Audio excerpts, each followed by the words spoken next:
उनकी बातों के ऊपर चल के अपने जीवन को भी महान बना सकते हैं।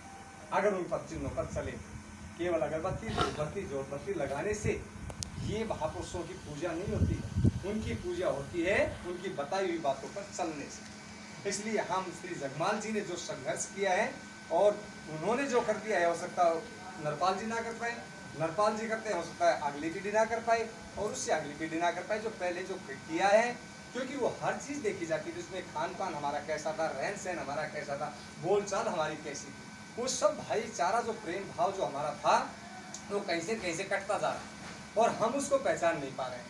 हमें पता चलने के बाद भी हम उन बातों को अपने जीवन में ढालने का प्रयास नहीं करते हैं, क्योंकि उसमें थोड़ा सा जोर पड़ता है, इसलिए करते हैं। तो उससे हम दूर हटते चले गए। घरों में गायें रखा करते थे, 11-11 गायें। आजकल के भी हमारे जो वृद्ध हैं वो बताते हैं 11-11 गायें हमने खुद अपने घरों में रखी हुई। अब गाय का दूध कैसा होता है आप सब जानते हैं। अब पहले वालों ने पिया है वो, इसलिए उनमें प्रेम भाव है।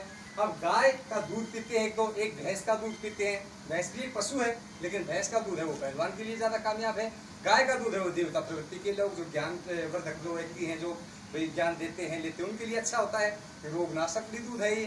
तो गायों का दूध पीने से क्या होता है, भैंस का दूध पीने से क्या होता है, तकरीबन लोगों को पता है, लेकिन उन बातों को अपने जीवन में ढालने में थोड़ा मुश्किल समझते हैं।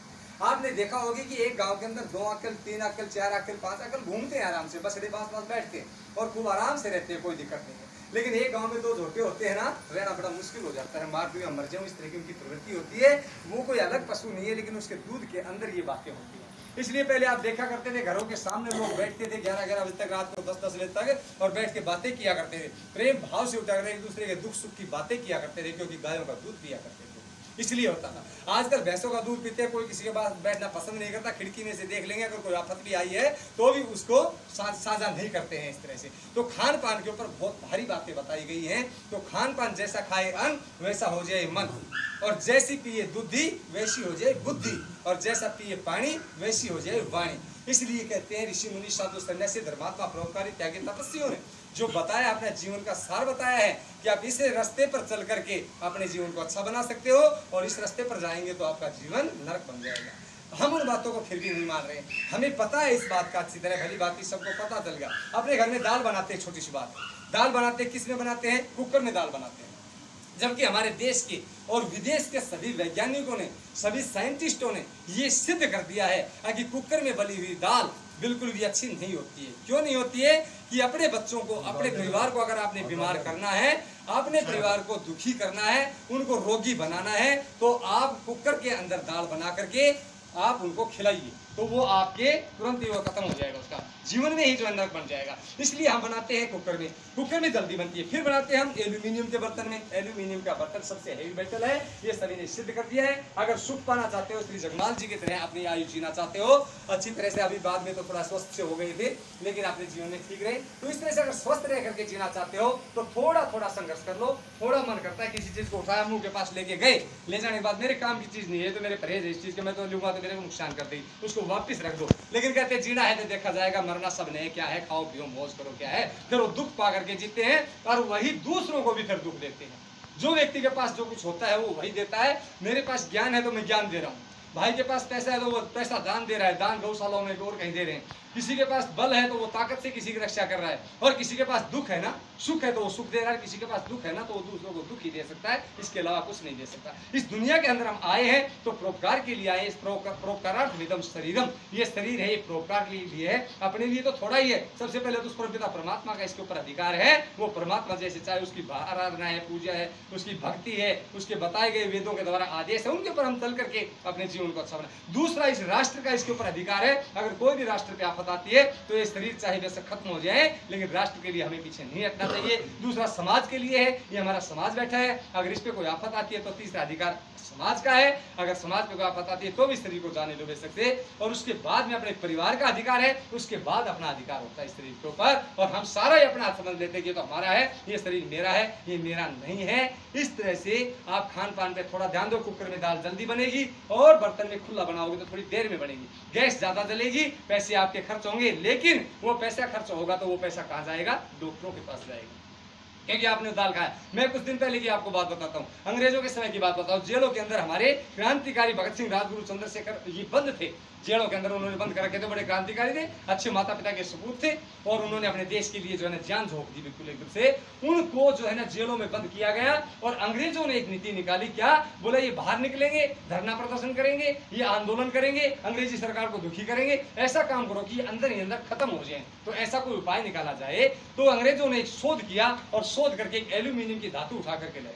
एल्यूमिनियम की धातु जो आपके घरों में होता है, जो सिल्वर कहते हो जिसको तुम, सिल्वर का मतलब तो चांदी होती है, लेकिन एल्यूमिनियम की धातु, और उसके बर्तन बनाए और बर्तन बना करके जेलों में सबसे पहले प्रोवाइड करवाए। जेलों के अंदर वो दिए और दे करके बोला जो खाना बनाना इसमें बनाओ, जो डालना इसमें डालो, जो देना है इनको इनमें खिलाओ, ये थोड़े दिन में खोखले हो जाएंगे, अंदर से बाहर जाकर के ये कुछ काम करने के लायक नहीं रहेंगे। ये अंग्रेजों की नीति थी। तो उसके बाद में ऐसा ही हुआ और जेलों के अंदर आज भी ये देश की सरकार ये कानून बदल नहीं पाई। अब इन बर्तनों को बाहर फेंक दो और निकाल करके दूसरे बर्तन ले आओ, चाहे लोहे के ला सकते हो, स्टील के ला सकते हो, तांबा के ला सकते हो, आप पित्तल के ला सकते हो। और सबसे बढ़िया दुनिया का अगर आपको बर्तन बता दूं, उसका बर्तन का जो स्वाद है वो किसी दुनिया के बर्तन में नहीं आएगा आपको। अगर उसके अंदर मैंने खाया है, मैंने खूब देखा है, लोगों को प्रेरित किया है। आपने हांडी जो होती है मिट्टी की, उसके अंदर दाल बना करके देखिए और वो दाल में जो टेस्ट आ जाएगा, दूध गर्म करके देखिए, वो दूध में जो टेस्ट आ जाएगा, आप उसके अंदर दही जमा करके देखिए, दही में जो टेस्ट आ जाएगा दुनिया के किसी बर्तन के अंदर नहीं आएगा। लेकिन पता नहीं हम क्यों भटके हुए, हम इस बात को समझ नहीं पा रहे हैं कि अपनी संस्कृति को, अपनी सभ्यता को छोड़ करके और हम दूसरी तरफ जा रहे हैं। इसलिए अपने आप को संभालें। अगर आपने स्वस्थ रहना है तो घरों से एल्यूमिनियम के बर्तन आज से बिल्कुल निकाल दो। मैंने सैकड़ों घरों से बर्तन निकलवाए हैं और उन्होंने बिल्कुल निकाल के फेंक दिए हैं। एल्यूमिनियम सबसे खराब धातु है, अपने शरीर में जाएगी, उसके गुण जाएंगे, डिपोजिट होगा और शरीर से बाहर निकलने का एक्सक्रीटा जो सिस्टम है हमारा, वो इसके सामने फेल है, वो बाहर नहीं निकाल पाएगा इसको, वो अंदर ही जमेगा। आपको ट्यूबरकुलोसिस की बीमारी होगी, आपको टीबी की बीमारी होगी, आपको दमा की बीमारी होगी, आपको शुगर होगी, आपको आर्थराइटिस होगी, आपको अनेकों बीमारियां आपको होंगी। किससे? एल्यूमिनियम के सिल्वर के बर्तन में खाना डाल के खाओ या उसमें रखो या उसमें बनाओ। इसलिए आज के बाद इस बात को करो, ताकि आज के बाद हम इस चीज को अपने घरों के अंदर सभी के अंदर लागू करेंगे। तो हांडी नहीं हो सकती तो कम से कम लोहे का कर लो। लोहे में आयरन है, आयरन की गोलियां खा रहे हैं, बताओ, कोई कैल्शियम की गोलियां खा रहे हैं। जब ये गोलियां खाते डोल रहे हो, हमारे बर्तनों के अंदर वो चीज हमें मिल रही है। एक मटके का, घड़े का जो पानी है, आप वो घड़े का पानी पी करके देखो, एक हम किसी तरह दूसरे बर्तन का पानी पीते हैं, तो उसका कितना बढ़िया। मिट्टी का क्या काम होता है? मिट्टी हमारी बीमारियों को, जो वैसे पोषक तत्व है उनको तो प्रोवाइड करवाता है और दूसरे उनको खींच देता है। अब हम मिट्टी के लेप करते हैं, नेचुरोपैथी जैसे करते हैं, तो उसमें मिट्टी क्या हमारे शरीर से जो खराब चीजें उनको खींच करके अच्छी चीजों का संतरण करती है। तो इसलिए मिट्टी से जो जुड़े रहेंगे लोग, पहले बच्चे खेला करते हैं मिट्टी के अंदर और मिट्टी में खेलते तो बीमार नहीं हुआ करते, तो मिट्टी लग जाए तो तुरंत उसको झाड़ दिया करते हैं और मिट्टी लगाने के 500 रुपए लेते हैं। अगर आप मिट्टी लेप करे तो आज मेरे को मिट्टी लेप करवाना है, सेंटरों में जाते हैं, मिट्टी लेप करवाते हैं, 500, 1000, 1500 पता है कितने रुपए ले लेते हैं। इसलिए आप मिट्टी से दूर मत हो। इसलिए श्री जगमाल जी की आज प्रेरणा सभा के अंदर हमें ये प्रेरणा लेके जानी है यहाँ से कि हम किस तरह से अपने जीवन को अच्छा बना सकते हैं, किस तरह हम सुखी हो सकते हैं और दूसरों को हम सुखी कैसे कर सकते हैं। आदमी भलाई चला जाता है, जाने के बाद भी उसके गुण हमारे पास रह जाते हैं। अभी सुन रहे थे आप कि भाई खाली हाथ आए, खाली हाथ हम जाएंगे। हम खाली हाथ नहीं आए, हम बहुत कुछ लेकर के आए थे, हम संस्कार लेके आए हैं। पहले किस घर में थे हम, किस माता पिता ने हमें संस्कार दिया है, किसने हमारा पालन पोषण कर करके हमारा ज्ञान वर्धन किया था, वो हमारे साथ आए हैं। एक बच्चा देखा होगा क्रोध में होता है, उसको ये नहीं पता दुनिया क्या है। अरे एक बच्चा इतना समझदार होता है, अपने और परायों को पहचानता है, कहते ये बच्चा बड़ा समझदार है। तो समझदार कहाँ से आया? वो पहले जन्म के उसके संस्कार उसके अंदर है। इसी तरह से हम जाएंगे, पुण्य और पाप अपने साथ लेकर के जाएंगे। एक साइड में पुण्य खड़ा होगा, एक साइड में पाप खड़ा होगा। आपने पाप किए हैं तो आप नरक की ओर जाएंगे, आपने पुण्य किए हैं तो आप स्वर्ग की ओर जाएंगे। ये स्वर्ग और नरक आप इस धरती के ऊपर भी देख रहे हैं, जहाँ पर जो आदमी दुख पा रहे हैं और कोई आदमी सुख पा रहा है, कोई आदमी नौकर है, कोई किसी के पास दुनिया भर के नौकर है, कोई चीज जो है खरीद के ला रहा है, कोई बेचने वाला हो रहा है। तो ये सब चीजें हैं जिसके पास एक एक रुपए का जो है कोई मोहताज है, कोई पैसे बांट रहा है। एक व्यक्ति अहमदाबाद में भी है जो 1 लाख रुपए दे करके रात को दान करके, एक दिन में 1 लाख रुपए दान करके रात को रोटी खाता है, सोता है। ऐसा व्यक्ति है। यहाँ पर भी महीने के लाख रुपए देने वाले अपने क्षेत्र में भी हैं, जो अच्छी संस्थाओं में जो समाज का जो कार्य होता है वहां पर पैसे दे करके दान वो कर रहे हैं। तो इसलिए आप थोड़ा सा बदलाव अपने आप में करने का प्रयास कर लो, ज्यादा करने की जरूरत नहीं है। एक अपने घर से सिंधा नमक लेके आओ और सफेद नमक आज से निकाल दो। श्री जगमाल जी की वाणी समझ करके आप अपने आप में आत्मसात करेंगे इसको कि आज के बाद हम सफेद नमक निकालेंगे। सफेद नमक ने दुनिया कंडम कर दी, सबके घुटने खराब कर दिए, हड्डियां खोखली कर दी, अंदर से फेफड़े गला दिए, सारा कंडम हो गए। डॉक्टर माला माल हो रहे हैं और आप कंगाल हो रहे हैं। इसलिए अपने आप को संभालें हम, और आज के बाद सफेद नमक घर के अंदर बिल्कुल मत आने दो। इसमें आयोडीन है, इसमें वो है, इसमें ये कुछ नहीं, बकवास करते हैं बेकार की, इनको कुछ पता नहीं है।